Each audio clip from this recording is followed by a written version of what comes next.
안녕하세요. 그간 평안하셨나요? 주빌리 디저트를 다니시다가 다른 데 주석하시거나 또 한국 가셨다 오시는 분들이 오래간만에 오셔서 이야기를 나눌 때 친정에 온 것 같습니다. 이런 말씀들을 가끔 하시는데요.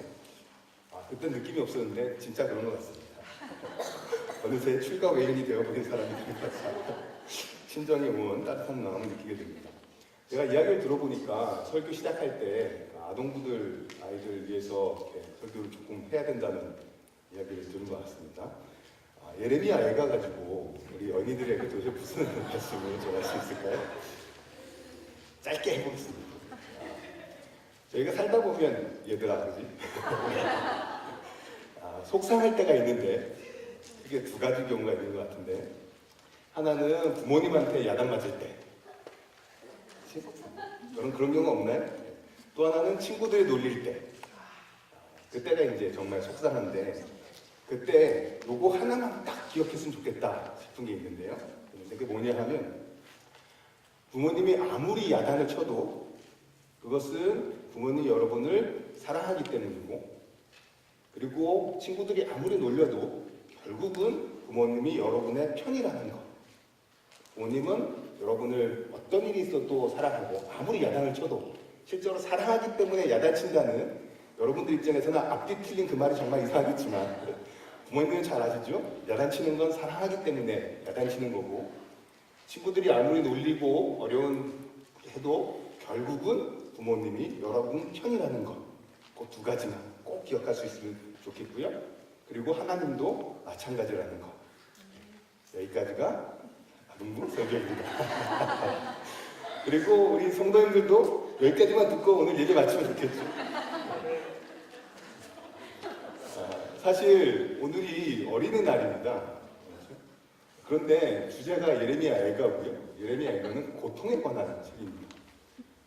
사실 지난번에 제가 그 사사기 온니엘에 대한 이야기를 나누고 온니엘과 애굽의 이야기를 나눴었죠. 그래서 오늘은 기드온에 관한 이야기를 나눌까 이렇게 생각하고 있었는데, 설교 뭐 하냐는 아내의 질문에 기드온 이야기 한다고 그랬더니 도대체 언제까지 사사기를 울고 먹을 거냐 라고 저한테 이야기했습니다. 그래서 괴로워졌습니다. 그래서 그 괴로움에 고통의 노래를 읽었는데요. 그러다가 아예 그 본문을 오늘 말씀으로 나누기로 마음을 먹었습니다. 어린이날인데요. 그래도 어린이날하고 오늘 애가하고 관계가 어떻게 있을까 고민을 하다가 한 가지 발견했습니다. 오늘 본문이 애가라는 거죠. 어린애가. 사실 애가는 슬픈 노래라는 뜻입니다. 그렇죠? 저희가 이 애가의 본문이 굉장히 절절한데요. 그러니까 개역개정으로 저희가 너무 읽다 보니까 표현이 너무 오래됐고, 또 저희가 읽어서 이렇게 익숙해가지고 그 절절함이 잘 드러나지 않는 것 같습니다. 그래서 제가 가장 현대어 번역 중에 하나인 메시지라는 번역으로 본문 좀 읽어봤으면 좋겠는데요. 이걸 굳이 읽어야 되나 고민했습니다. 그런데 이 표현이 너무 절절하고, 저희가 20절 혹은 18절까지 오늘 제목이 나는 끝났다 하잖아요. 도대체 어떤 이야기가 진행되길래 18절에서 나는 끝났다, 하나님을 믿는 게 더 이상 소용이 없고 헛되다 라는 말까지 사람이 하게 되었는지, 제가 한번 조금 길고 시간이 걸리지만 읽어보도록 하겠습니다. 잘 들어보세요. 내가 3장 1절부터 말씀입니다. 내가 고난을 맛보았다. 하나님의 진노의 매질을 당했다. 그분이 내 손을 잡아 칠흑 같은 어둠 속으로 밀어넣으셨다. 아니, 당신 손등으로 나를 후려치셨다. 거듭거듭 후려치셨다. 나를 막대기처럼 뼈만 앙상하게 만드신 다음 뼈마저 부러뜨리셨다. 나를 사방에 포위하시고는 고난과 고생을 들이부으셨다. 나를 관 속에 갇힌 시체처럼 깊은 흑암 속에 가두셨다. 나로 결코 빠져나오지 못하게 하신다. 내 손을 묶으시고 내 발에 족쇄를 채우신다. 아무리 부르짖으며 도움을 청해도 내 기도를 자물쇠로 잠그시고 열쇠마저 없어버리신다. 떠내온 도로 내 길을 막으신다. 나를 사지로 몰아넣으신다. 그분은 나를 노리며 뒤를 쫓는 곰, 숨어있다가 벼랑간 달려드는 사자이시다. 나를 쓰러뜨려 길 바깥으로 끌고 가서는 나를 찢어 발기시니 나는 모조리 다 뜯겼다. 그분이 활과 화살을 꺼내 나를 관역으로 삼으셨다. 화살통에서 활을 꺼내 내 배를 쏘셨다. 모두가 나를 비웃었다. 조롱하는 노래를 부르며 나를 희롱했다. 그분은 썩어 악취내는 음식을 내 목구멍에 밀어 넣으시고 고약한 음료를 잔뜩 마시게 하셨다. 그분이 내 얼굴을 자갈에 갈아버리셨다. 나를 진창에 쳐박으셨다. 나는 삶을 아주 포기해버렸다. 희망을 영영 잊고 말았다. 나는 속으로 중얼거렸다. 그래, 이제 모든 게 끝이다. 하나님을 믿어봐야 헛일이다. 도대체 어떤 경험을 했길래 하나님을 믿어봐야 헛일이다 라는 결론에 도달한 것일까요? 이 본문을 저희가 읽었습니다. 조금 자세하게 들여다보겠습니다.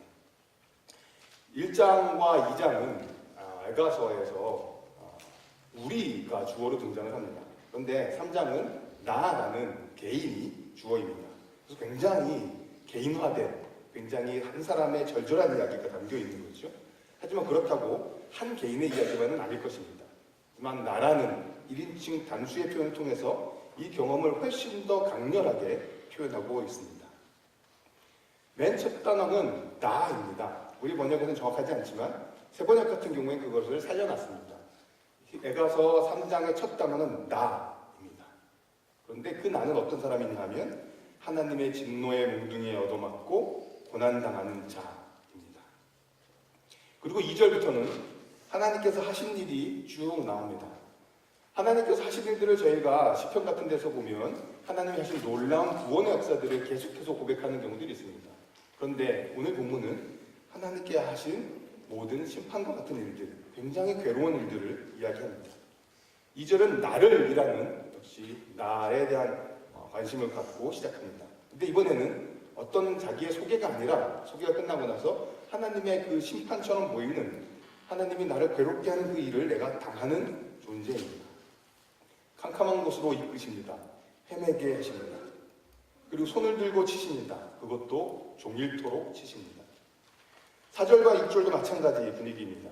3절에서 종일토록 치셨다라고 이야기하더니 이제는 6절에서 오래전에 죽은 자같이 우리를 만드셨다고 이야기합니다.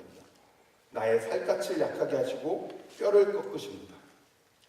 7절부터 9절은 그것에 대한 탈출구조차 없다고 이야기를 합니다. 탈출하려고 하는데 하나님이 방해하십니다. 그래서 이 7절부터 9절의 경험을 어떤 사람은 마치 감옥에 갇힌 듯한 경험이라고 묘사합니다. 사방이 다 막혀버렸습니다. 이런 상황을 하나님을 10절에서는 동물에 비유해서 이야기합니다. 하나님이 곰이십니다. 사자이십니다. 우리를 공격하십니다. 나를 찢으십니다.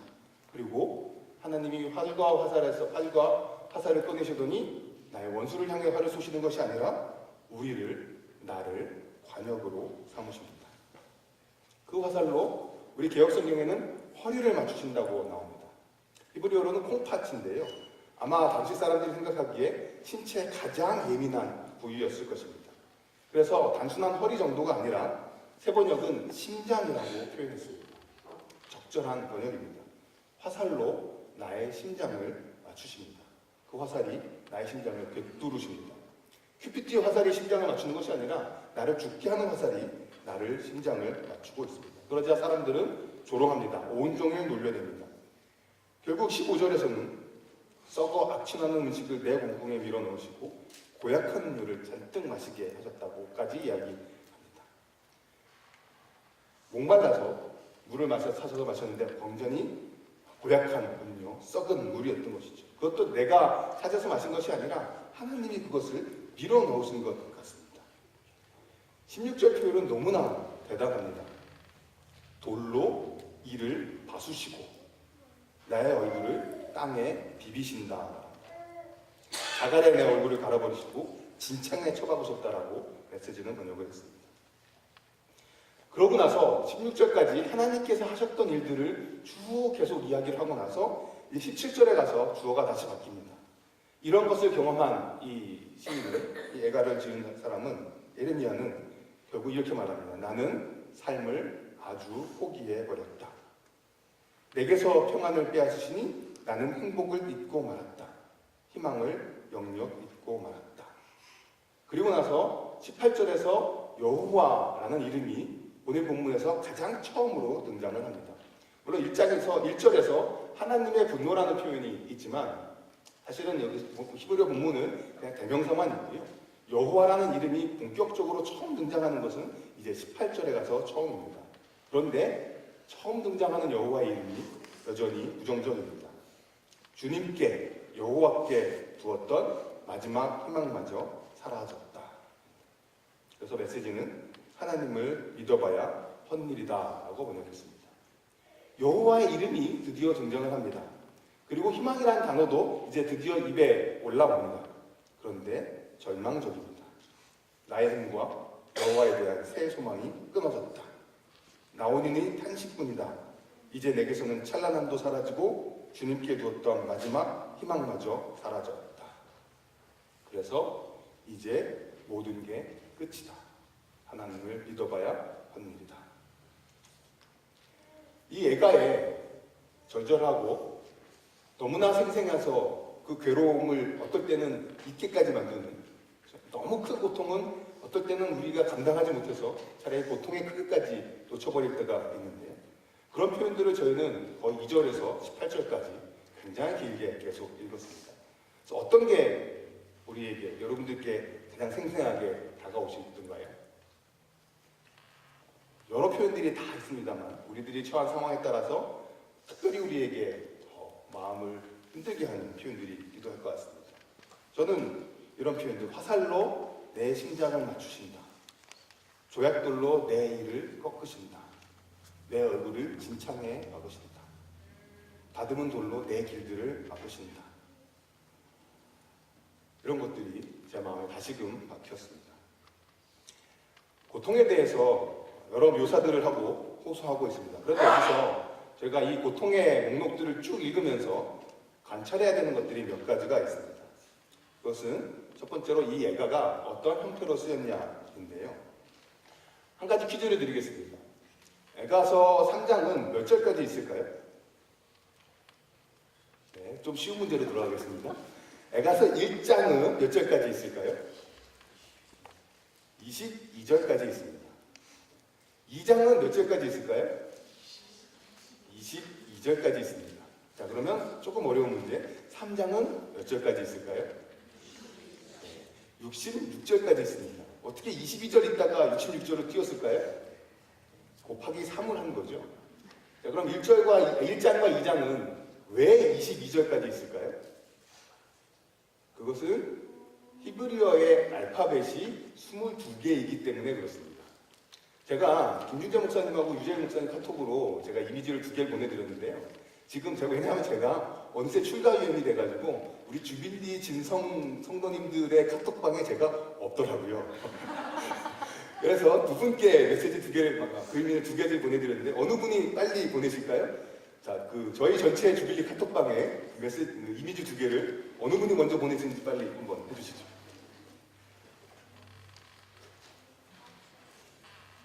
예배 시간에 보통 핸드폰을 끄시겠지만 지금은 잠깐 주빌리 카톡방을 열어보셔도 되겠습니다.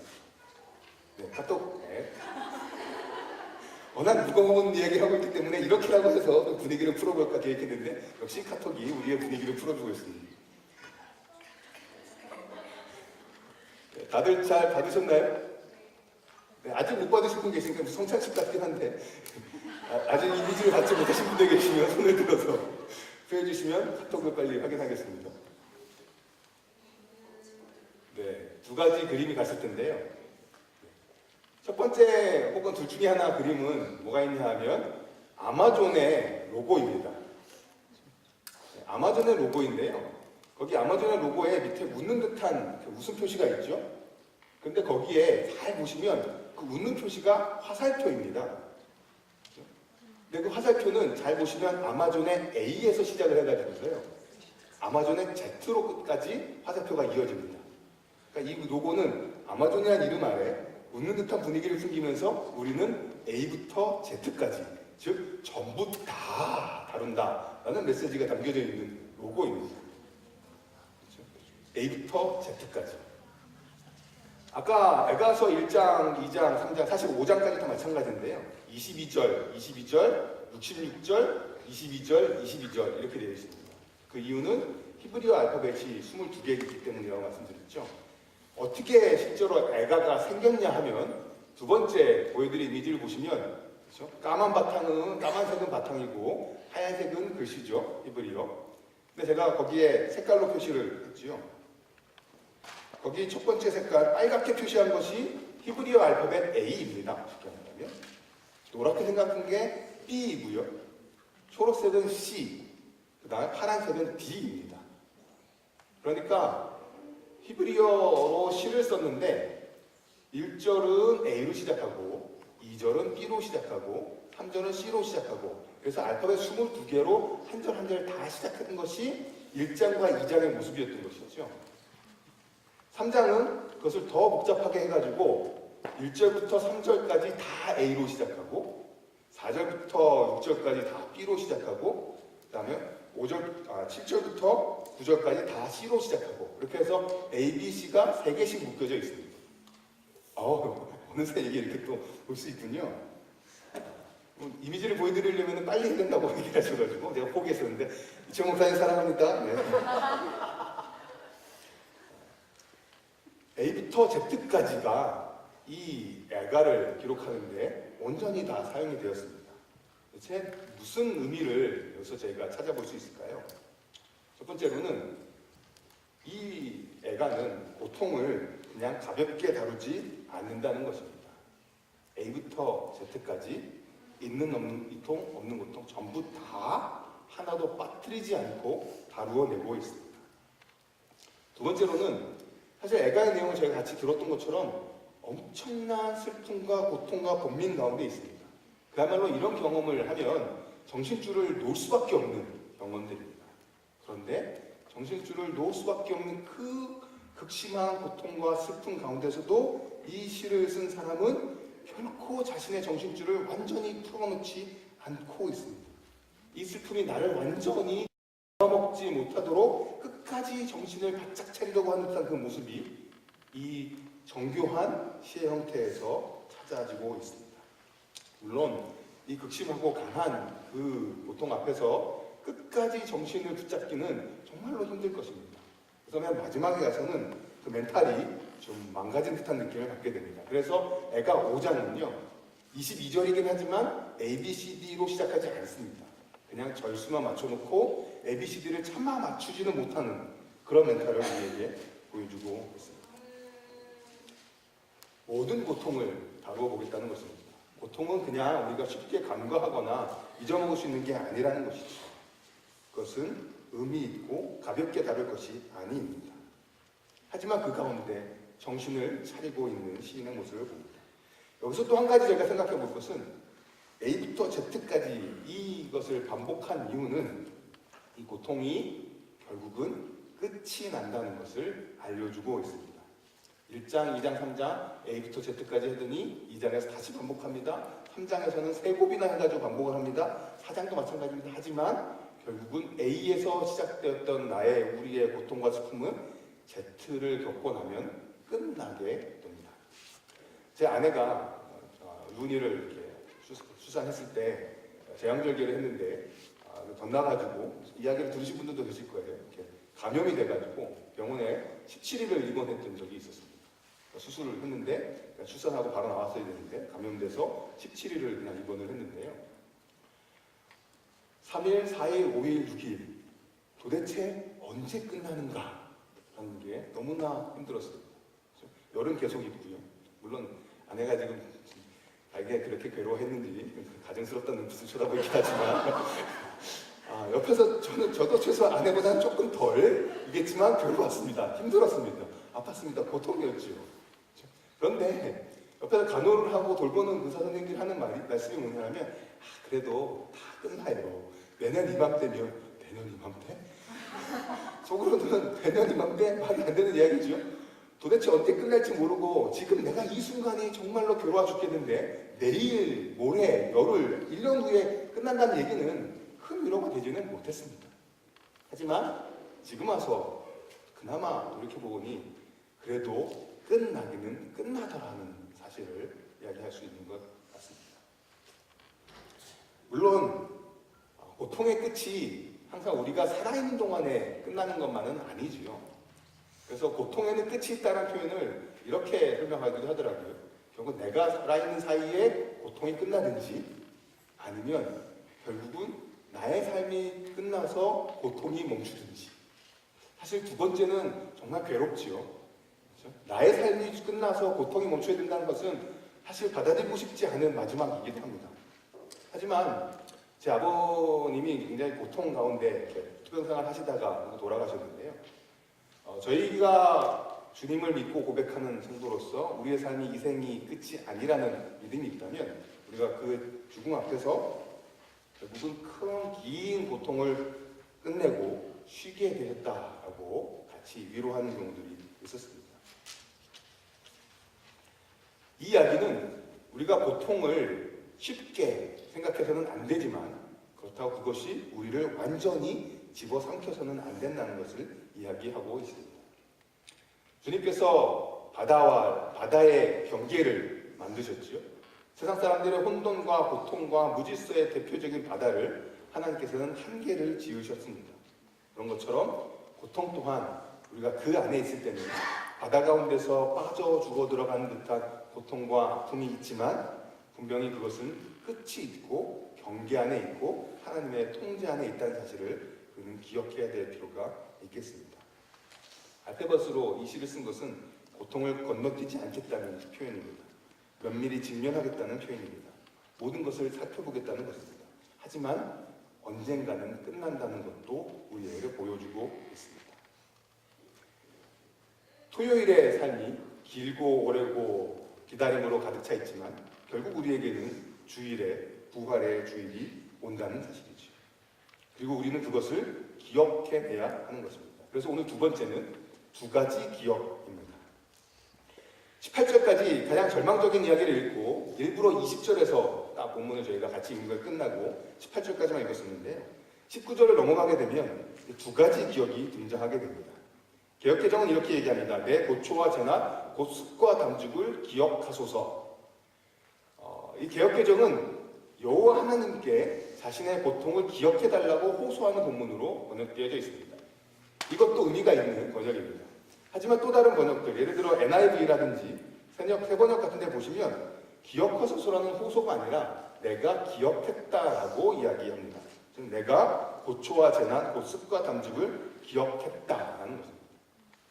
하나님께 기억하소서라고 외치는 것은 마치 하나님께 고통받는 애굽에 있는 사람들을 하나님께서 보시고 언약을 기억하셨던 것처럼 우리의 상황을 살펴달라는 호소일 것입니다. 하나님께서 나에게 어떤 의미가 있어서 고통을 시작게 하셨는데 하나님께 대한 조금 죄송한 표현이지만 저희가 음식을 데우다 보면 잠깐 잊어먹고 그냥 계속 데워서 국이 다 타버린다든지 생선이 다 타버린다든지 그런 일들이 벌어질 수 있잖아요. 하나님, 내가 여기까지 이렇게 고통당하고 있고 어렵습니다. 기억해 주십시오라고 호소하는 것이죠. 혹은 하나님이 이렇게 하셨지만 그래서 나는 이 고통을 결코 잊을 수가 없더라 라는 사람의 호소이기도 합니다. 내가 고초와 재난을 기억하는 것은 쑥과 쓸개질 뿐이었다. 이 경험 자체뿐만 아니라 그것을 기억하는 것조차 매우 고통스럽다라는 이야기입니다. 어쨌든지 우리는 분명히 기억하는 것이 있습니다. 고통의 기억입니다. 그리고 그것은 경험만큼이나 고통스럽습니다. 그런데 세 번째 행은 우리에게 묻습니다. 과연 우리의 삶에 고통의 기억만 있는가 하는 것이죠. 개역개정에 마음에 담아두었다라고 번역되어 있습니다. 세번역은 내가 마음속으로 곰곰이 생각해 보았다라고 이야기합니다. 메시지는 내가 기억하는 또 한 가지가 있다고 이야기합니다. 우리 삶에 고통의 기억이 분명히 있습니다. 어떤 부분들은 우리 삶에 내 몸에 그 기억이 남아있을 수도 있고요. 내 삶의 주변에 그 고통의 흔적들이 여전히 남아있을 수 있습니다. 하지만 동시에 그것만큼이나 생생하게 우리에게 기억되어지고 있는 것이 있는데 그것은 하나님의 인자하심입니다. 부부가 싸워서 다퉈서 막 이야기를 쏟다 보면 막 화를 내다 보면 내가 이 결혼을 과연 잘했나 라는 생각이 스물스물 올라올 때도 있는 것 같습니다. 저희 집 얘기는 아니고요. 그런데 한쪽이 자기의 불평을 무시하거나 그렇죠? 그 다음에 막 변명하거나 그러지 않고 인정하고 참아주고 들여다보면 나의 우화와 불평들을 막 쏟고 나면 어느덧 내 마음에 약간의 평안이 찾아오기도 합니다. 그리고 어느새 이 사람과 함께 보냈던 좋았던 시절도 잊고 있었지만 다시 기억나기도 합니다. 곰곰이 생각해보니 희망이 아주 없는 건 아니었습니다. 여기 나의 소망이 되었다는 표현은 내가 기다릴 것이다 라고 표현하고 있습니다. 내가 기다릴 것이다. 사실 이 기다린다는 표현은 애가 3장에서만 특징적으로 등장을 하고 있습니다. 시편 같은 데서는 굉장히 많이 나오긴 합니다만 이 3장 이 부분에만 기다리겠다는 하늘이 집중해서 나오고 있습니다. 기억이 납니다. 하나님의 인자와 성실이 기억이 납니다. 그 가운데 우리는 기다릴 수 있게 되는 것이죠. 22절과 23절을 메시지로 아까 그 험난한 메시지로 읽었는데 이번에 다시 메시지로 22절과 23절을 읽어보겠습니다. 하나님의 신실한 사랑은 다함이 없고 그분의 자애로운 사랑은 마르는 법이 없다. 그 사랑은 아침마다 다시 새롭게 창조된다. 주의 신실하심이 어찌 그리도 큰지 우리는 기다릴 수가 있다는 것이죠. 다함이 없는 주님의 한결같은 사랑, 끝이 없는 긍휼, 아침마다 새로운 사랑, 너무나도 큰 신실하심, 이것들을 저희가 곰곰이 생각할 때 우리는 기다릴 수 있습니다. 사실 24절에 개역성경에 나와 있는 여호와는 나의 기업이시다라는 고백 또한 굉장히 의미심장합니다.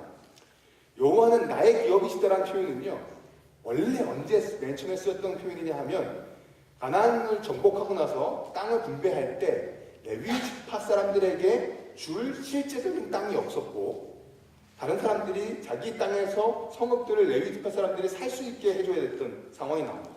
왜냐하면 여호와가 레위 지파의 기업이었기 때문이었습니다. 여기서 여호와는 나의 기업이시다라는 표현은 땅을 분배하던 시절을 생각나게 만드는 표현입니다. 그래서 사실 그 하나님께서 주셨던 기업으로 주셨던 땅에서 지금 이스라엘은 망해서 쫓겨났습니다. 그런데 땅에 들어갈 때 했던 고백을 지금 하고 있는 것입니다. 그것은 이 기억이 그저 좋은 옛 추억으로만 남아있는 기억이 아니라 신실하심과 긍휼하심과 사랑에 대한 그 기억이 단순한 추억으로만 남아있는 것이 아니라 여전히 유효하게 작동한다는 선언입니다. 물론 이 고백이 쉬운 고백이 아니죠. 왜냐하면 실제로 다 부서졌기 때문입니다. 약속이 실제로 깨지고 자기네들은 그 땅에서 쫓겨난 것이 현실입니다. 그것이 얼마나 절절하고 파괴적이었는지는 제가 열왕기 25장을 읽어보시면 느끼실 수 있습니다. 바벨론이 침공해 와가지고 예루살렘 성벽이 무너지고 그 솔로몬의 화려했던 성전이 어떻게 훼파되어지고 거기에 있었던 하나님의 거룩한 물건들이 어떻게 다 포로로 잡혀가서 빼앗기게 되는지를 열왕기하 25장 읽으시면 정말로 큰 비극으로 저희가 읽게 됩니다. 그리고 애가를 지금까지 1장, 2장, 3장의 8절까지 읽어봤던 분들은 지금 하는 그 위로가 어설픈 위로가 아니라는 것, 설익은 위로가 아니라는 것을 압니다. 왜냐하면 저희는 내일까지 읽으면서 정말로 사람이 당하는 고통과 어려움의 밑바닥을 보았던 것이죠. 그런데 그 밑바닥을 보았음에도 불구하고 여전히 우리가 그래서 결국은 하나님을 믿는 것이 헛되다라고까지 그 말이 우리 입에서 튀어나왔음에도 불구하고 가만히 생각하건대 여전히 우리가 부인할 수 없는 몇 가지 사실들이 여전히 남아있다는 것이죠. 그것이 하나님의 성품이고 하나님의 약속이고 하나님의 본심입니다. 그래서 우리는 기다릴 수 있다는 것이죠. 그래서 세 번째로 하나님의 본심입니다. 기다릴 수 있다라고 이야기했는데 그것이 의미 있는 이야기를 계속해서 설명합니다. 하나님이 어떠한 분인지를 노래하면서 설명합니다. 그래서 31절, 33절은 왜냐하면이라고 시작하는 것이죠. 그리고 하나님의 본심을 알려줍니다. 사실 본심이라고 하니까 이거 굉장히 무겁고 진지한 표현 같습니다만 히브리어는 그냥 하나님의 마음이다라고만 되어 있습니다. 근데 하나님의 마음 그 자체가 진짜 본심인 것이지요. 에스겔서에서 하나님의 그 마음, 본심, 하나님의 마음을 긁고 가장 밑은 데 들어갔더니 남아있는 그 마음을 에스겔서는 이렇게 표현합니다. 죽지 말고 살아라. 내가 죽을 자가 죽는 것도 기뻐하지 않으니 제발 돌이키고 살아라. 이것이 하나님의 가장 깊은 마음인 것이죠. 아까 저희가 처음에 시작할 때 이야기했던 것처럼 아무리 야단을 쳐도 그 부모의 마음은 사랑에서 시작되고 있습니다. 하나님도 마찬가지입니다. 하나님은 한 번 가면 영영 돌아오지 않는 분이 아니시기 때문입니다. 엄하십니다. 하지만 자애로우십니다. 하나님의 사랑은 동나는 법이 없습니다. 그래서 메시지는 다시금 이렇게 얘기합니다. 우리에게 고난을 주시고 난관에 봉착해 하는 것을 즐거워하지 않으신다. 그분의 본심이 아니다. 그리고 우리의 관계뿐만 아니라 하나님은 이 사회 내에서 정의로우신 분입니다. 억울하게 되는 것을 기쁘게 보시는 분이 아닙니다. 그 이야기는 우리 삶에 경험되어지는 것들은 하나님으로부터 다 나온 것들이라는 것입니다. 그리고 그 하나님은 자비로우신 분이고 정의로우신 분입니다.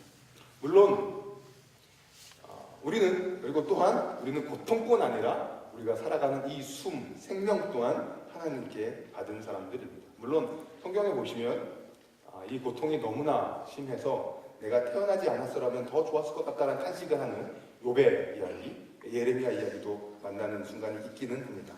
하지만 하나님께서 우리에게 주신 생명 또한 우리가 고통을 누릴 수 있는 더 근원적인 이유인 것이죠.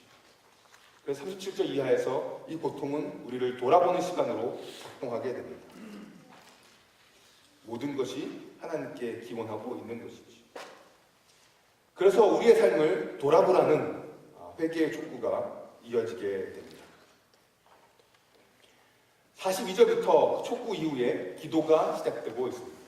42절부터 시작된 기도는 애가서 60절, 3장 60절 맨 마지막까지 이어집니다. 그러면서 이 애가는 굉장히 3장은 흥미로운 구조를 갖고 있습니다. 1절부터 18절까지 하나님을 주어로 해서 우리가 경험하고 있는 고통들을 다 하나도 빠짐없이 이야기했다가 결국 하나님의 인자하심을 기억하고 나서 다시금 하나님께 기도하는 본문으로 이어지게 됩니다. 그 기도에서 하나님은 우리를 괴롭히는 분이 아니라 우리의 기도와 호소를 들으시는 분으로 제시되기 됩니다. 사실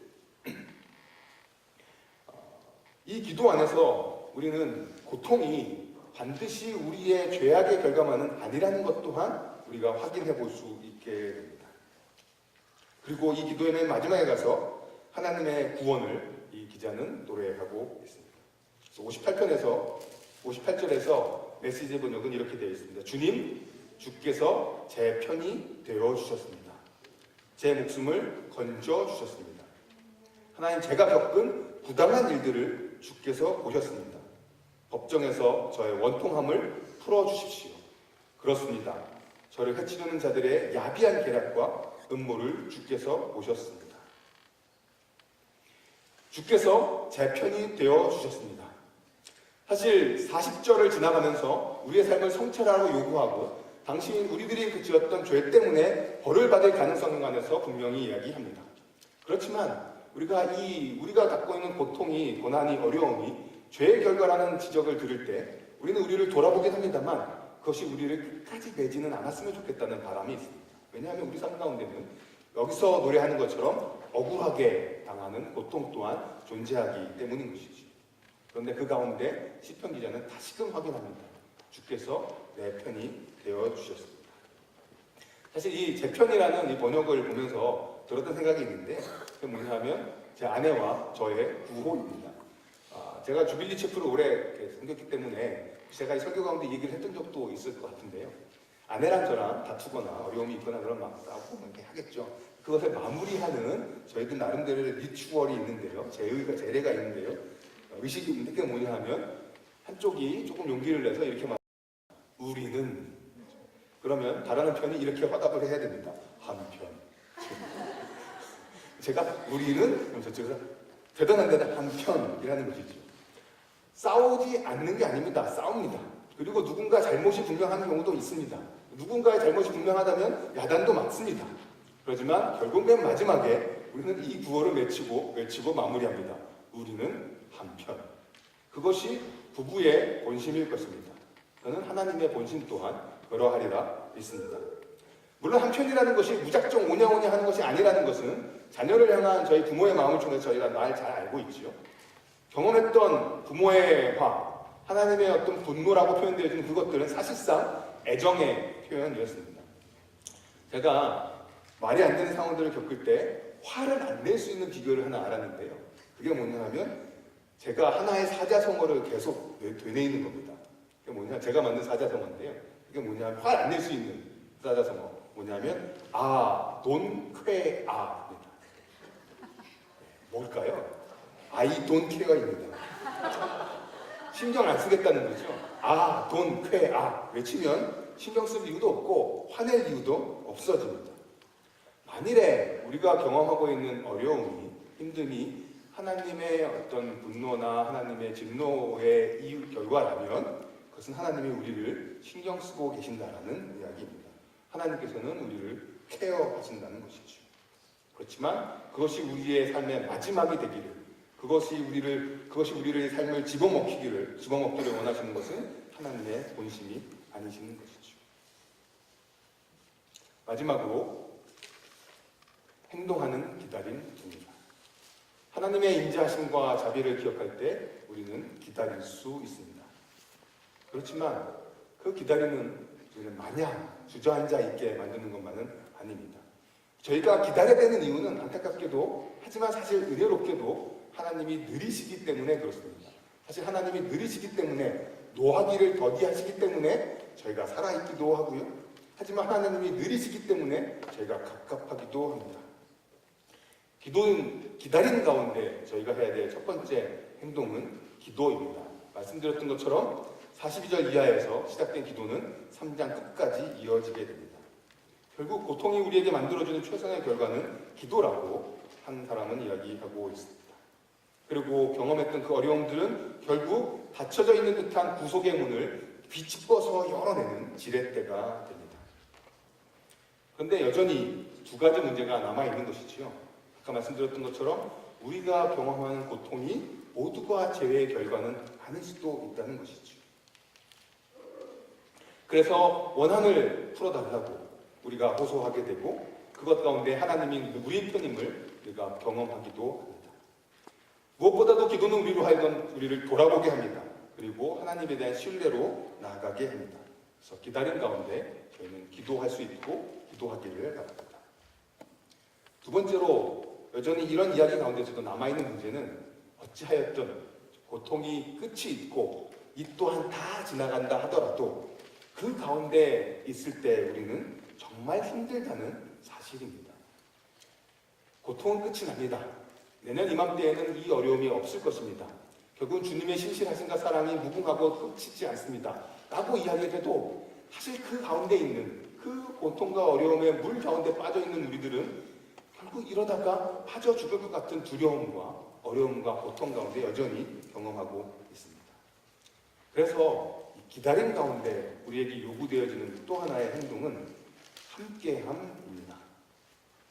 지금은 도대체 올 것 같지 않은 주일을 마냥 기다리고 있는 토요일을 살아가고 있습니다. 이럴 때 누군가 주일이 분명히 있다, 주님께서 살아나셨다, 그리고 그 부활이 우리에게 분명히 약속되었다는 것을 증인하고 알려주는 공동체의 함께함이 필요합니다. 공동체의 함께함이 이 고통을 설명하거나 경감하거나 풀어내는 것이 아니라 그저 함께 해주는 것으로 충분할 수 있습니다. 사실 한 굉장히 유명한 작가가 이제 얼마 전에 죽게 된 작가가 이런 말을 했답니다. 교회는 행복한 곳이 아니라 솔직한 곳이어야 한다. 행복을 우리가 강요하거나 행복하라고 우리가 비결책을 알려주는 것이 아니라 서로가 서로에게 내가 경험했던 그 아픔들과 고통들과, 하지만 그 가운데 내가 경험했던 기억들, 그리고 나에게 줬던 회복들이 정말 괴롭지만 내가 함께 있고, 그렇지, 이 함께함 가운데서 우리가 월요일 주일을 기다릴 수 있다라는, 함께 기다려주겠다라는 그러한 증인의 공동체가 되어야 하는 거죠. 그런데 무엇이 부활이 진짜라고 증거해낼 수 있을까요? 역설적으로 그것은 상처입니다. 우리는 부활의 증거가 다시 살아있는 생명이라고 생각할 수 있습니다. 물론 그러합니다. 그렇지만 지금 누군가 주님께서 살아오셨죠. 근데 이분이 그냥 진짜로 부활하셨다라는 분임을 우리에게 알려주는 것은 그분 손과 허리에 있는 상처였던 것입니다. 누군가 살아있다라는 것은, 그것이 해결되었다라는 것은 그냥 원래 잘 지내다가 해결될 수도 있는 것이지. 하지만 정말 내 앞에 있는 사람이 부활의 증인이라는 것은 그 사람에게 남아있는 상처입니다. 하나님의 신실하심에 대한 증인이 필요합니다. 증인 공동체가 함께 해야 합니다.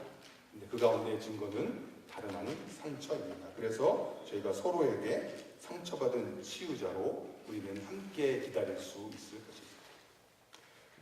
말씀을 마무리하겠습니다. 사실 고통의 문제는 굉장히 어렵습니다. 왜냐하면 고통 자체도 힘들지만 그 고통을 더 괴롭게 만드는 요소들이 더 있기 때문인 것이지요. 첫 번째로는 이것이 끝나지 않을 것 같은 두려움입니다. 그리고 그 고통이 하나님은 나를 잊으셨다라는 생각을 하게 만듭니다. 그리고 그럴 때 우리는 더욱 외로워집니다. 그런데 오늘 애가는 이런 고통을 더욱 괴롭게 만드는 여러 가지 것들을 해체하고 있습니다. 고통을 무시하지 않습니다. 섣불리 덜어내려고 하지 않습니다. 이유를 섣불리 설명하려고 들지도 않습니다. 대신 직면합니다. 씨름합니다. 그리고 함께 들어갑니다. 그리고 그것을 너무 과대평가하지도 않습니다. 무엇보다 대화의 끈을 놓치지 않아야 하겠습니다. 기도로 본문이 끝나고 있습니다. 이혼하는 부부는 싸우는 부부가 아닙니다.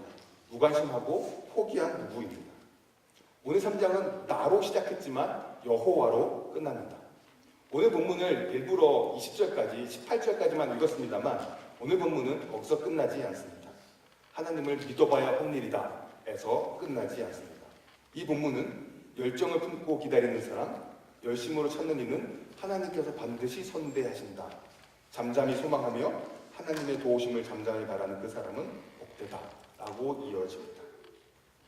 광야 같은 토요일을 지나 약속의 땅의 부활의 주일은 반드시 옵니다.